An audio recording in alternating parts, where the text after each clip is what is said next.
Hello and welcome to the Real Women, Real Business podcast. I am your host, Shauna Lynn Simon, and today I am joined by one of my absolute favorite people, a co-author of a book that we wrote a number of years ago, and she is an absolute rock star in the interior design world. So if you are an interior designer, you have definitely heard of this woman before. She is one of the most highest reviewed design professionals in the Toronto area. She has over 130 reviews. I have actually talked to her about like, how do you get these reviews? She's done some great videos on this. It's pretty incredible what she does for this. She's got her Interior Design Boss Academy where she teaches interior designers. She has one of the largest interior design Facebook groups called Interior Design Business Strategies. There's over 7,000 design professionals from all over the world in this group. She needs no introduction, but I'm introducing her anyway. So I've got the amazing Claire Jefford on here. Claire, welcome. Hello. Thank you for having me, Shauna Lynn. Thank you for that intro. How lovely. Okay, so first of all, can we talk about this? So this is the book that Claire co-authored. What year was this? Was this 2019, I want to say? Maybe it was 2019, 2018, 2019, around that time. Some powerful business professionals that co-authored this book with us. So we're in great company with this one. But yeah, we were just talking about this. I mean, that was one of our most favorite things to do. Both of us have been guests on Luann Nagara's podcast, A Well-Designed Business, and we've done a number of events with her. And I'm so thrilled to be able to share this accolade. No, right? Yeah, we were just talking about that book. How time flies. Wow. Time flies. Yeah. I've still got a couple of nice handy copies around here though. Chapter 10 for anyone who's checking it out. What's your chapter, Claire? Do you know offhand? 6 or 7? Oh, 6. 7, I think. 6. I just happened to open up exactly to that page. That's hilarious. Yes. There you go. Chapter 6. Here's one of the cool things. I think this is why you and I get along so well. You have a mantra that like you are absolutely known for, and it's that there's more than one path to the top of the mountain. And I love this because I am constantly talking about setting yourself apart, innovating, and breaking the mold. And how did this mantra start for you? Yes. Well, first of all, thank you. Thank you for having me on the podcast. I'm really excited to be here. So that mantra started from when I first started this business. I'm actually a certified interior decorator. And when I started this business, I teamed up with a builder who you would know as Brian Baumler from HGTV with his company, not him specifically, but his company. And those of you who are listening stateside, that is he's very famous. He's probably one of the biggest HGTV personalities here, but I don't think he's very well known in Canada, in the States. Mm-hmm. And so I actually had a client who was his marketing manager and also related to him. The client hired me to do their basement design. So I'm very organized. My whole chapter in that book of Luann's is managing clients' expectations. I have a human resources background working for Ford Credit in the UK for 6 years. So that served me very well. And so, when you start a business, as you talk about in your podcast here, Shauna Lynn, there is so much to know. There's so many things that we didn't really, the accidental CEO that you mentioned, we didn't really realize what we were going to do when we started a business. We just knew that we loved, for myself, the passion for design and decorating. And what happened was I really fell into the whole from marketing and to get my processes organized and get everything streamlined. And, it's so important. And so the client that I was working with, when I came to the consultation, I had my folder and I was organized and showing how it is that I worked and went through the benefits of hiring us and our services. And anyway, long story short, is he was so impressed by not just the design that I did, but I think more in the professionalism that I showed. And he said, listen, we need a designer. We need a designer to refer at, the Baumler Construction Company for people that are inquiring about design services. Because of course, a lot of people think that Brian was going to show up and, that's not really the case, right? Yeah. Sort of thing, right? And so I ended up meeting in his office and in my client's office. And he introduced me to another gentleman. And, as I came in, I had these folders for them and I had things printed and I gave it to each of them. And he sort of doing this with his elbow and, nudging the partner there going I told you she was organized. And, and I just presented myself really professionally. And I was nervous. Don't get me wrong. I was nervous, I'm human. Mm-hmm. And I ended up, not getting a job as such, but I was one who they would refer out for many projects. where the client would have to really get through me first before and get a design where they were able to move forward with a design project or even get quoted by that construction company. And so what I realized was what they really needed was this design plan. And at the time, because I'm a decorator by trade, like I was like, but I was like thinking I have to also, when I was working on projects outside of this, was like, oh, I need to like buy the plumbing fixtures, buy the countertops, and manage all of that. And I didn't like that. Like, give me the furniture, Shauna Lynn, any day. I'll take the furniture, right?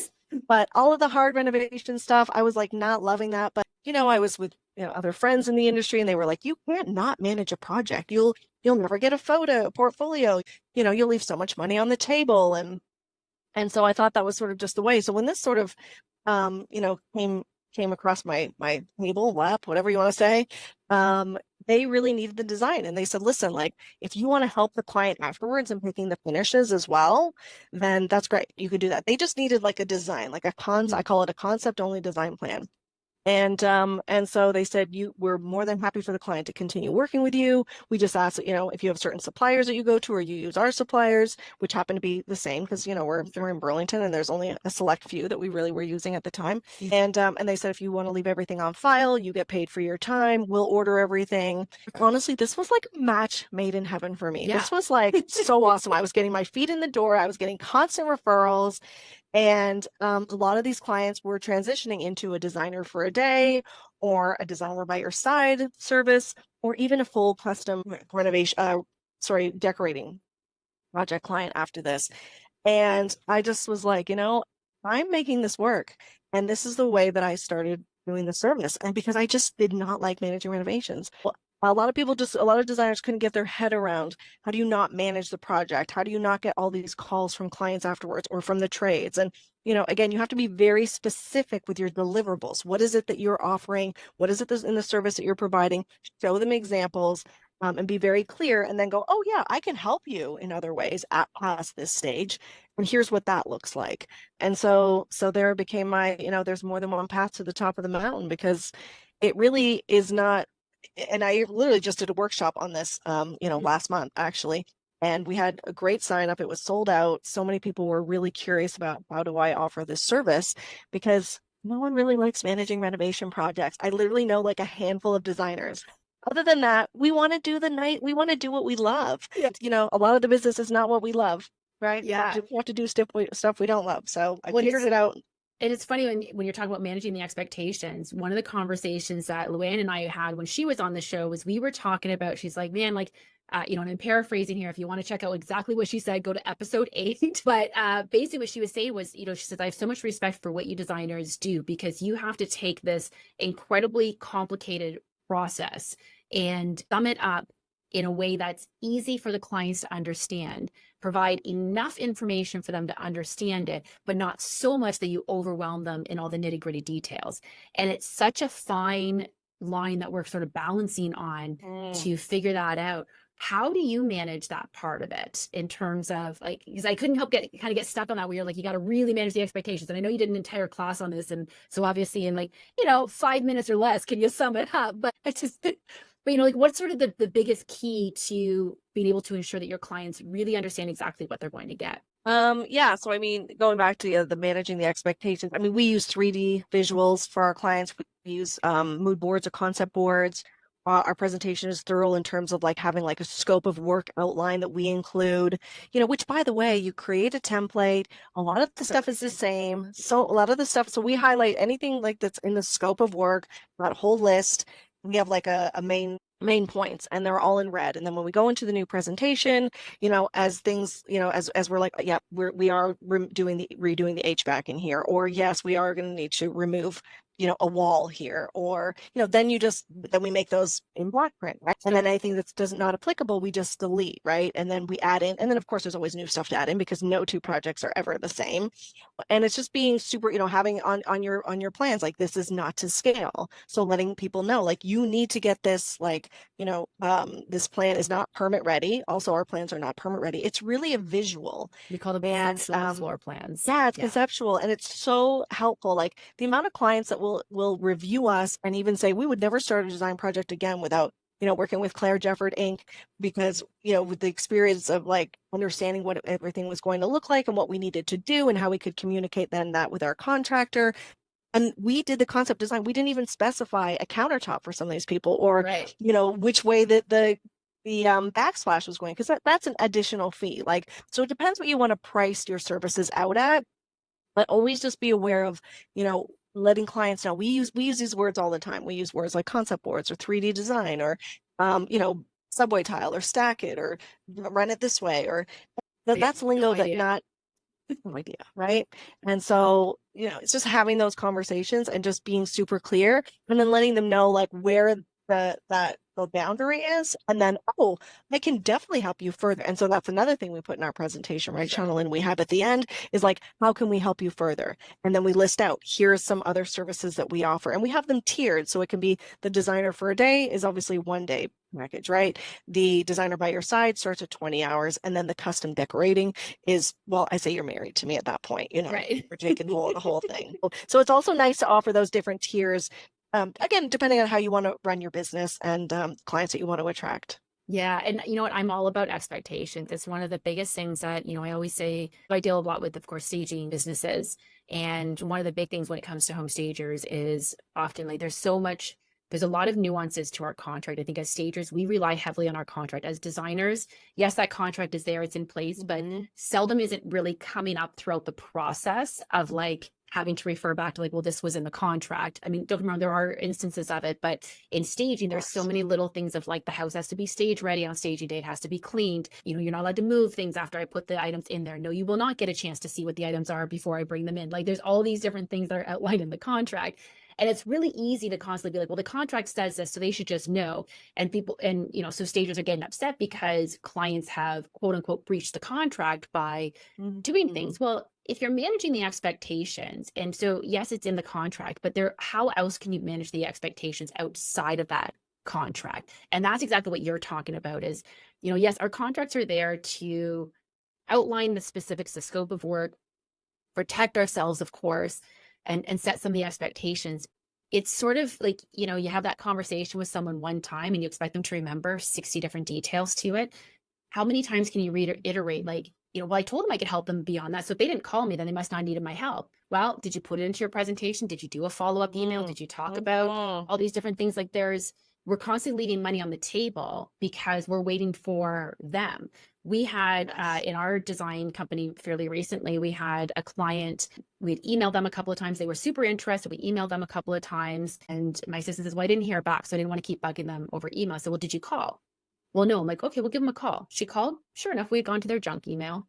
So like, she's like, well, I just assume they don't want to go forward. Never assume anything. If you're not going to know on something, so it's just, we've got to make sure that we're managing their expectations, but also managing our communication with them in order to ensure 100%. that it's nice and clear to them.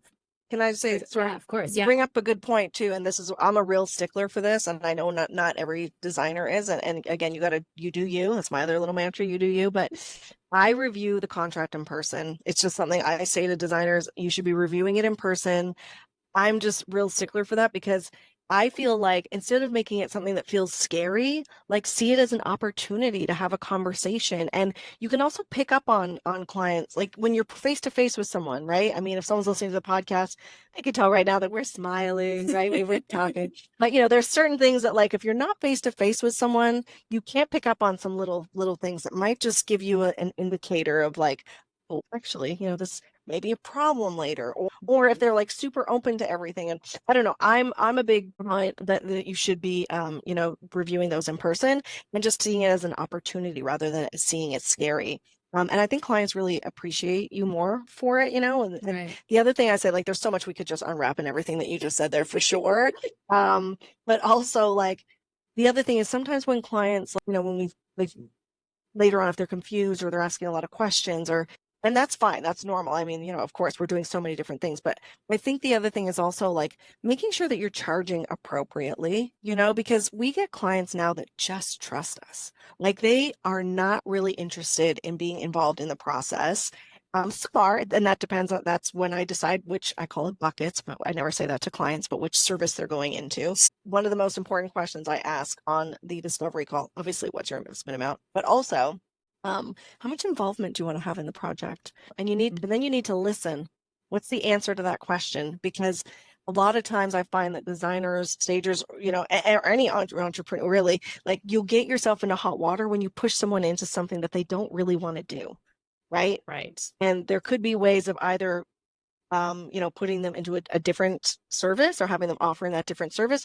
Or if you don't offer like a different tiers of services, then just recognizing that maybe they weren't really for you in the first place, Yeah. you know? I am all about tiers of services, by the way. One of the things that I love about it is sometimes that lowest end service is a great way to get someone into a higher end service. And that's going to get their interest in the first place. It's sort of like the free trial, only you're not obviously giving it for free necessarily, except for your discovery call, of course, because of course all other consultations, meetings, etc., are a billed service. But in staging, I talk about what I call my Goldilocks 3-tier pricing. So one is always going to be a little bit high, a little bit low, and then they're smack dab in the middle. That middle one is where you want most people to be. That's the one that you position of like, that's your core service, your dream type, the way that you would like to offer your services, that's that middle tier. And you might add on some additional things. So for someone like you, Claire, like you don't want to do the renovations. That is a higher tier. They're going to pay more for it. Some people are always going to want the best of the best of the best. There's other people that are kind of looking for budget friendly. Maybe they don't need so many bells and whistles. Maybe they are a bit more DIYer. So they're going to be in that lower tier. So in staging, for example, we would have what we called our premium consultation, and that's our middle tier. And of course, if you've ever signed up for any software program online, you have seen the 3 tiers, and that middle one is going to say most popular. That's right. And it usually actually is, because it does have people are going to look at that base one and say like, that's missing a few of the key things I really want. Okay, I'll pay a little extra to get a few more things, but they might get started on that lower level. Well, what do a lot of these companies do? They're going to give you a free upgrade for 30 days. Yeah. So what we would do in staging, working with a real estate agent, for example, is we would say, okay, you know what? We're going to give you the premium home staging package, but we're going to give it to you at the standard price. So we're going to take that standard and we're going to upgrade you to the premium, because we want you to fully experience what that premium package is like. Once they've gone to that premium, do you think they're downgrading for their next service? There's no going back. Not at all. Yeah. It works a little bit different, of course, in design, because they're more one-off clients. Like in our case, we're dealing with repeat clients. So there's a real value to being able to doing that. But there's always ways to be able to move people into a higher tier once you've got them in and they're seeing the value. One of the things that I want to circle back to before it gets too far out of my head that you talked about, you were talking about how you're so organized, and once people have met you and hired you, they see that. But one of the challenges is getting people to know the true value of that. I always say, sell people on what they want and give them what they need. And to me, that's one of those things where they don't know that they need their decorator and designer to be super organized, because they have no idea how poorly things can go if that's not the case. How do you find that you position yourself? Like, how do you use that as a sales tool? Or do you?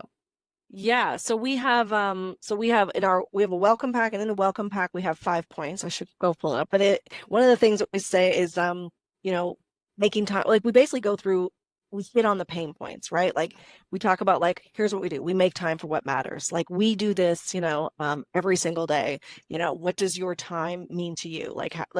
And then again, this is where I love sitting down. I sit down at the consultation and I take control. I do not take the tour. I do not like to take the tour, right? I like to sit down, and if they ask, I'm like, we'll have a little walk around after, but I've got this folder for you. I've got your questionnaire that you answered, and let's just go through this. And I have my welcome pack. And so we just this is one of the things that we go through. And I just say, listen, if you are busy, if you're a busy working professional, if you've got little kids, if you do not have time to be, going to the store and checking this and then arguing with your spouse about that and back and forth, we minimize all of that, right? It also says about visualize the space. You are going to be able to visualize the space. And we talk about how contractors as well love this, because it's actually, and they don't, again, like you're saying, they don't really understand some of this. So this is why you sort of talk, to let them know of the flavor of why it is that how you can help them, why they would hire you. But also there's a lot of change orders that can happen once a renovation starts, right? But that is less likely to happen when they can see a space ahead of time. Like things don't start going up and then going, oh, I didn't realize that the window was going to be that close to the wall or whatever it is, Right. right? Well, you did actually because you saw it in the plan. We walked you through a virtual tour. We left you with a printed plan. So it's kind of a non-point, right? Right. And so it's going through those certain things. Like I said, I can't make it time for what matters. Hire us because we do this every single day. That's one of those things, right? That I say, saving you money. I always like to say, if you think it's going to be expensive to hire a professional, wait till you hire an amateur, right? I mean, that's the Absolutely. thing. So, and you mentioned at the beginning, like the reviews, and we have so many reviews, and I can't tell you, like I probably can't tell you, already, but like Mhm. how valuable those reviews are. And Absolutely. people look at reviews. I always say, like, when you go to a restaurant, before you book a holiday, what are you doing? You're looking at the reviews. Yes. So if you can get clients to review you and comment on, and I always say to clients, just saw one yesterday. We did a photo shoot at our house, and I said, oh, I requested the review request. Did you get it? She's like, yes, I'm gonna have my husband do it. We're gonna do it this week. And I said, honestly, just 2 or 3 sentences. It doesn't need to be a book. We will pare it down anyway for our testimonial Tuesday Exactly. graphics, Yeah. right? But getting those reviews, I mean, it's a really big, you can put those reviews on your social, you put them in your welcome packet, you put them anywhere you can think, and if you're award winning, like these things do matter and people do take notice. And so, it's important to get people to review you because it just is. When I like what you're saying there about telling them to only do like 2 or 3 sentences, it makes it feel a Mm-hmm. little less hefty and it takes the Easy. pressure off. Yeah. And then kind of going back to selling the value of you, if in 2 or 3 sentences they can explain about how you made the process so much easier, Mm-hmm. and they thought they were going to have to do X, Y, and Z, and then Claire came in and everything was just ran smoothly, had no idea a Yeah, project could go this smooth, whatever it is that they're saying, that's now that's right. selling the next person on understanding why it matters, because here's someone who's already gone through that process. I mean, renovations especially, they're stressful. So Any stressful. sort of, even if it's Yeah. it's I don't want to use the word just, but quote unquote just redecorated. And the reason why I don't want to use the word just is because like our biggest projects are redecorating projects. Yeah. They're actually Yeah. bigger than renovation projects at times.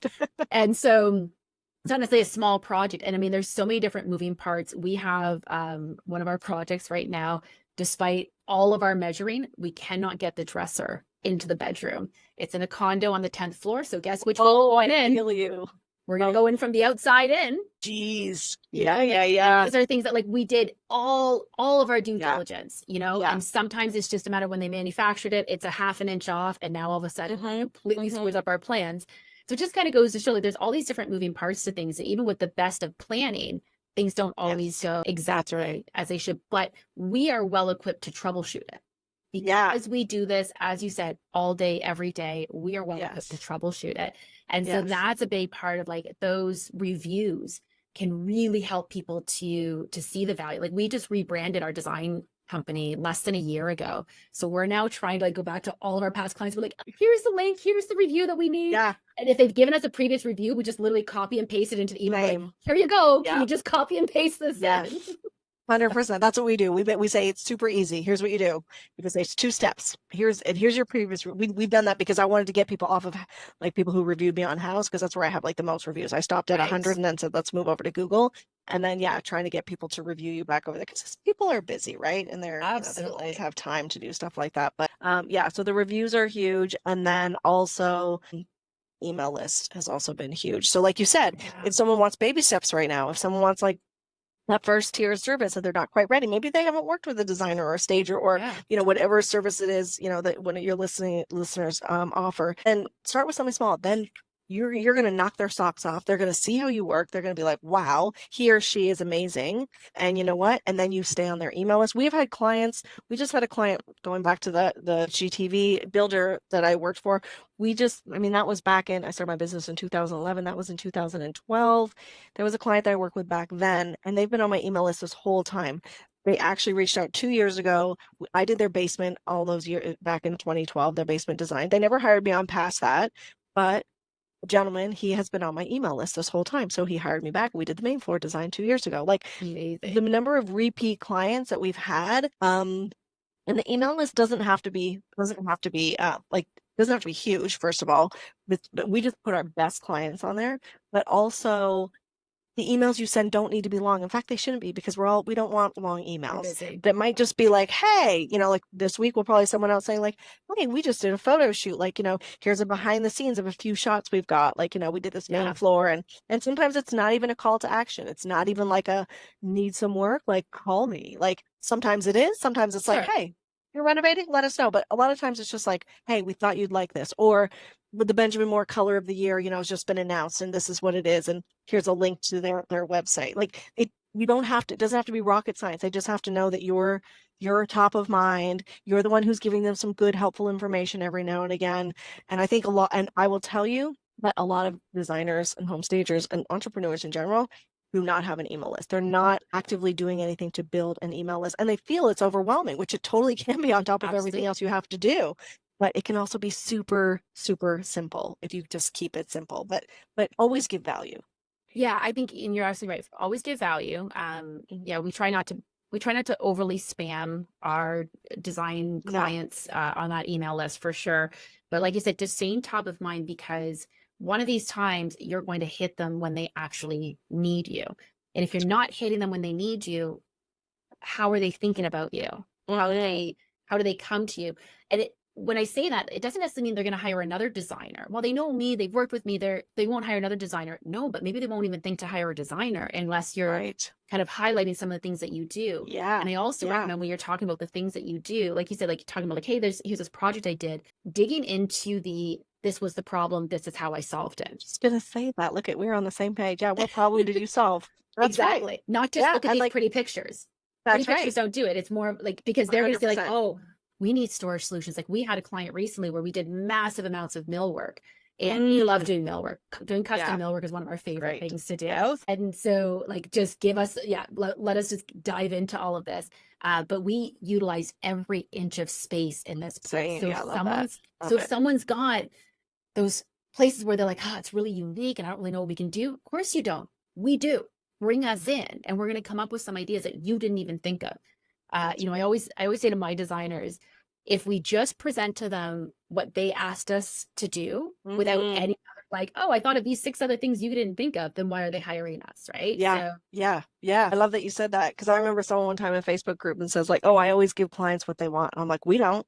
We give clients what we know that they need. Like that's what we propose anyway, in the designs and stuff. But clients, if I knew what I wanted, like to your point, like you wouldn't need to hire a professional for that. Right. Like, so people may think they know what they want. And that's not to say like you're not going to obviously observe and take note of what they need their home to function for, or what their aesthetic is and that sort of thing, right? Sure. But yeah, exactly. Like we offer solutions that they didn't even know they needed was a problem that we could solve. And and we're not dismissing their ideas, and in fact we'll even show them why their ideas don't work, especially like when we're doing the 2-dimensional conceptual floor plans. That's a big problem. Like we thought that this bedroom could go over here. Well, we tried that. Unfortunately, this wall's not quite big enough, and now you don't have that walking space.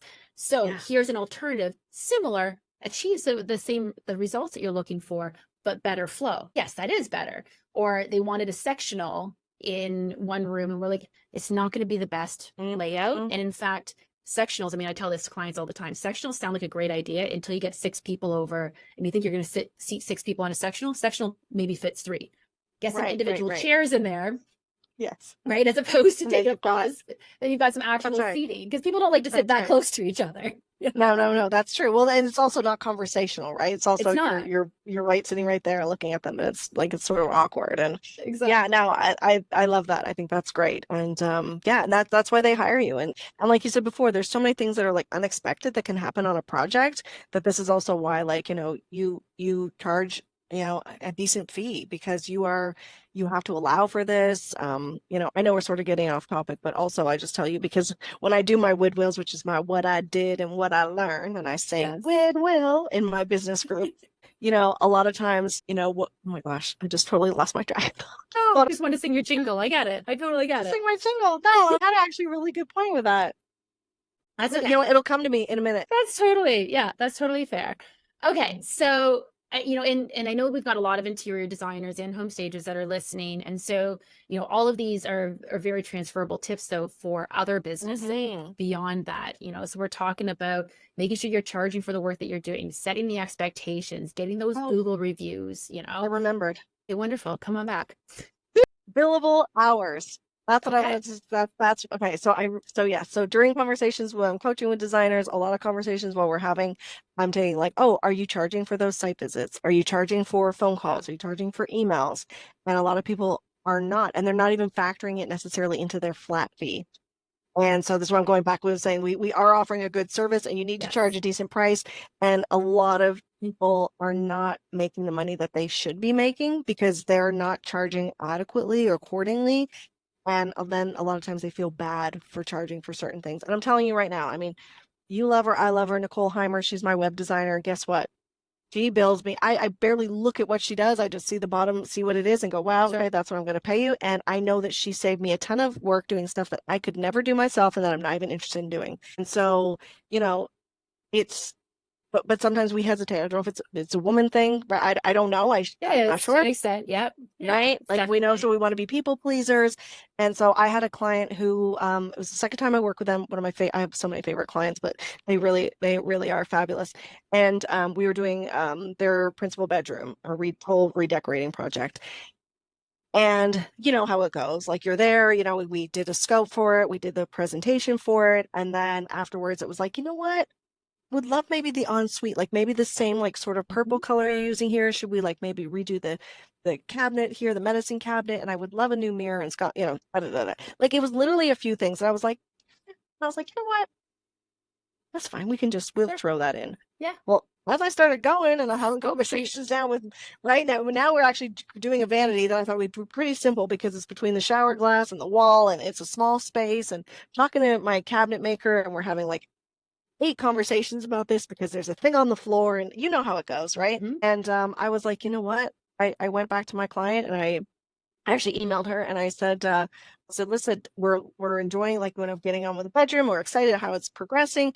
Just wanted to say though, like initially, I thought I could just sort of include this the extra bathroom pieces like in the initial scope, but it has actually turned into be like quite a few conversations and a little more involved than I thought. So we just need to charge like I think it was like an extra 6 hours on that. And she literally emailed back within minutes and was like, no, we're so excited how it's all coming along, just let me know where you want me to send the bill. And I'm like, like, or send the check, right? And so it's a lot of times it's us, but like and I know that like scope creep is such a huge thing that can happen. And that's where we're talking about boundaries and stuff. And just sometimes just getting out of our own heads, because if people are reasonable and you're getting those good clients because you're charging decent rates and they trust you, then they're not thinking that you're trying to rip them off. They're going, yeah, actually, we've seen them come back and have 3 conversations with a cabinet maker and X, Y, and Z. And right. So billable hours are huge and they literally add up. Like I do the math. I'm huge on doing math. Like if you follow me on Instagram or anything, like I'm always going like, if you do this many hours, and we did for one client, we did her condo,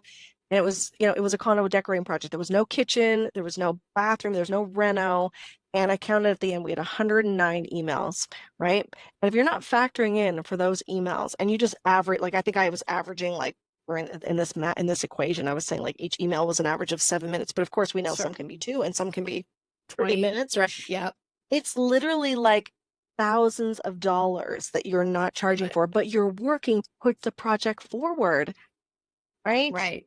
And I think that like, there's a few things that you talked about there. So one of them being scope creep, of course, which is, it's a very real thing. So you want to make sure that you're maintaining that and being on and staying on top of anything that's taking you outside of the initial scope. I actually had a call with a designer a couple months back, and she works with a builder who sends all of his clients to her, which is fantastic. But initially, it was kind of set out like, oh, they just need a little bit of help just picking out some of the finishes, etc. And then it turned into her doing drawings and doing concept boards and then doing 6 different site visits and taking them shopping. And she's still charging the same amount as when they first started. I said, oh, but this is a simple conversation with your builder to address the expectations of saying, listen, when we first started together, this was what was included. I'm now doing much more than that. So we can either do it where we just have a higher flat rate, or we have the flat rate and then everything else is going to be add on by the hour, a la carte, however you want to look at it. Right. But I think having these conversations again, setting those expectations, I mean, Mhm. she's leaving thousands of dollars Yes. on the table. Literally. And she's looking at, she's like, I'm working all of the hours of all of the days and I'm exhausted. Yeah. Somehow I'm barely getting by. Okay, well, how That's do we right. make sure that, like, if you've got the clients and you're not making money, so there's two different problems. Obviously, you need to get the clients in there. So there's that's step one. But let's say you've got the clients. And by the way, if you're interested in learning more about how to, get the clients and do some of the marketing, go back to episode 11. When it comes, once you've got those clients in, if you're still not making money, that's where you got to take a look at your billing practices, your pricing structure, the strategies that are around that. And if you're managing the expectations with the client, there shouldn't be any reason why you can't charge for 109 emails. I mean, going back to what we were talking about with the deliverables and managing those expectations, when we send an email, like you said, 7 minutes an email, sure. But I will tell you, when it comes to my design project emails, I reread those things 6 times before I send them. Right. Because Yeah. we want to make sure Yes. that we are crystal clear. And there are times when I'm like, oh, that's too much information there. There's not enough information here. You're rewriting it several different times, and your clients will pay you what you're worth. Yeah. If you tell them that project is going to take 50 hours and you quoted out 50 hours and now it took you 100 hours, that's where you're going to start running into problems. That's right. That's right. And that's also where you do need to log your hours. And I know it's the worst thing ever. It's the most painful. Even if you have a track, Place to log hours. No one loves to log their hours, and I'll even bet there's still little things that you might miss, but they really do add up. And again, this isn't about like gouging a client. Like this, here's the other thing. Like I want to be very clear on, like, there's times when, I recognize if I'm at a client's home, this one we literally just wrapped up a 4-year project doing their whole entire house. And, sometimes her and I, like our kids are this, like that's how I met her, through my kids, right? They go to the same school. And sometimes we will, I was going to say shoot the SHIT. That's a saying here. I didn't know if we could say that on the pod. I'd rather we didn't. Yeah. That's fine. Okay. So I won't say that. Okay. Stuff. So we'd be chatting sometimes, about like personal stuff. Right. And so maybe for the first like 15 minutes, we're having a conversation about her trip to Italy, and, my kid just got approved into, university, and, and so that, like, I'm not a clock watcher in that way. Like I want the client to know that, like, we can have these conversations. And again, with the good clients, they're not really worried about the clock watch anyway. You know what I mean? Me and Nicole always get on the call, and for the first 50 minutes, we're chatting, sort of thing. I never look at my bill and go, did she charge me for that 50 minutes? I'm just assuming she's not, you know what I mean? Like we say, she says clock start now, right? But, so again, it's not about that. And I think people just have to also find the balance. Like I've been at a consultation before that's run, like I say 2 hours minimum for a consultation. That's what our standard is. That's what is our sweet spot. But sometimes, again, if I sort of am chatting to the client at first, or their dog's greeting me at the door, and I'm like telling about my dog, if I happen to go 15 minutes over, like, because I've had people ask me this sometimes, like in the group, and it's like, do you charge that extra 15 minutes? Like, no, I don't. When am I going to go back and charge that 15? Like, I'm not. If it's excessive, and if they're really like pushing it, you can tell when someone's like, I've had someone be like, it's 5 minutes until our time is up. And so maybe I'll save that question, I don't want to bother you. And I'm like, ask it.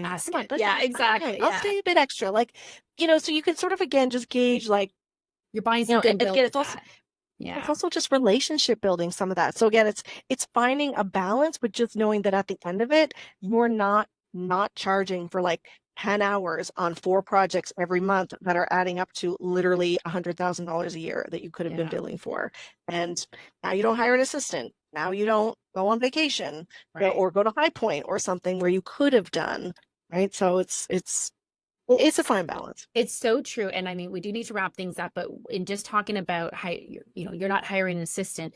Here's the thing. If we build our time the way that if you had a team member who was working on your team with you and they're going out to the client, they're billing you as their employer for every minute that they're working, right?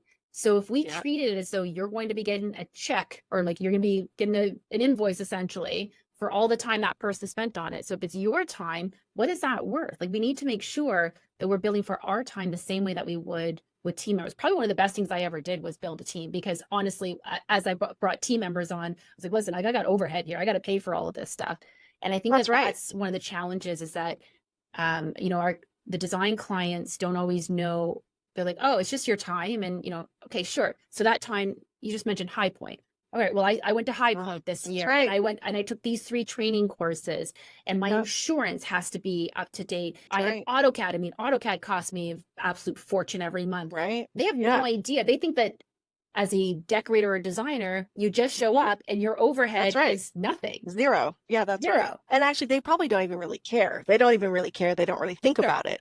But we know that, like, doing a photo shoot, 1,000, 2,000, 3,000. I mean, all of Yeah. that stuff needs to be incorporated into your business explain. You know, I don't need to tell you, like, Yeah. a business plan, which most designers, again, most business owners do not start with a business plan, including myself. When I first started, I did not. I now have one that we have a template for, but Yeah. I did not start one initially, you know. But when you do, it actually also just makes you, it changes your mindset, I like to call it like pivoting your perspective, and like Yeah. going like, oh, if I'm, if this is what I want to make and this is my outgoings. And I love what you said about having an assistant. I think people do definitely hire too slow, because of that worry of being able to pay somebody. But when you do have someone that can do a lot of the legwork for you, then you can be out there like doing what you love, hopefully. And I like to make Your it right. high level I work. like Yeah. to, right? Doing what you love doing. And even like when you have an assistant, doesn't mean that you're $200 an hour. Let's say maybe the assistant, you're charging you're billing them yourself. You're paying them $25 an hour. I'm still billing my client $200 an hour. Like, that's still me. Right. I'm overseeing that a lot of times, right? Like, Yes. and it doesn't matter who's working on the project, the work is getting done. So Right. that's a whole other podcast, right? No kidding. It is so true. I mean, pricing we could talk about all day long. Yes. I think the biggest takeaway is to know your numbers, know what you're worth, and continually look at ways that you are leaving money on the table and look to recoup that. I think that's really what it comes down to. Does it mean that you become completely strict about everything and that you don't have any flexibility and you're rigid on all your prices? No, but you're not a pushover either. If you were a large corporation, are they asking you to make adjustments? I mean, how often are we calling our cell phone providers? I mean, I'd like to call them more often, but like, how often do you call them and say, like, listen, I don't really believe that you gave me as many text messages as you said you were going to last month, or I didn't feel like my data was as fast as it could have been. So Yes. I feel like, can you take another look at my bill and just make sure that this is accurate? No, because send me a bill, I pay it. Like, it's that Right. simple. That's right. That's right. That's right. And even the Unless payment there's up front, 16 right? calls to China that I'm not aware of, Right. pay Right. the Right. bill without even looking That's at right. it. I think just being mindful of that. What are some final thoughts maybe that you want to leave our audience with from today's episode? I think, just going back to that whole trust thing, it's one thing that I feel is like huge, because if you don't have a client's trust, you have nothing. You don't have the trust of your contractors or your trades, Yeah. so going back to relationships and trust, and the way to gain that is really what you and I teach. It's to be organized in your business. And I know we hear this a lot. We hear a lot about your streamlined systems and your processes and, having your ducks in a row, but it's so true. Just being confident when you speak. Like, if you have to look in the mirror and say what your hourly rate is, or explain, or, when you're trying to like do your little elevator pitch and that sort of thing, like, be really, and be firm, but like also just be fair, and know, like, if you're charging for, ahead of time for the consultation, like, just say, oh, here's how we take payment and here's how it works. And Yeah. you're in our calendar, and it's very matter of factly, and it flows. And when you have those processes, like, you just feel good. Like, you show up, like I said, I show up with my welcome pack. Welcome pack, we hear it used like all the time, but it's Right. actually just such a useful tool. And it helps, land clients, and all of that helps build trust with the reviews and sending them value through an email list. Like, it is a lot of work. There's no getting around the fact that, there is a lot of work to be done, but when you're more organized, you're more efficient, and it doesn't seem like work because we love it so much, but that still doesn't mean we shouldn't be getting paid. This is very true. And yeah, once you've built it, it's a lot easier to maintain it afterwards. Claire, this has been an absolute pleasure. If people would like to find you, where's the best way they can find you? So we have, you mentioned my Facebook group, Interior Design Business Strategies. So if you search that on Facebook, you can request to join. There's three questions that my VA will like you to answer to get through the gate there. We do try to keep it to interior designers and stagers, just an FYI. If you're looking for any resources, my Rock the Consultation contract templates, you can go to interiordesignDocuments.com and connect on Facebook. I'm at Claire Jefford. There's 3 accounts. Don't even ask me on that. That's a whole other story, but it's just at Claire Jefford. It's the one with the most followers and the most posts.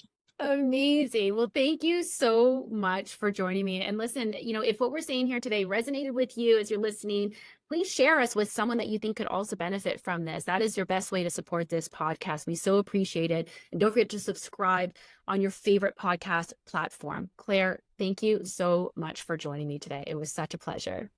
Thank you. It's lovely to be here. Cheers. All right. Till next time, everyone, keep thriving.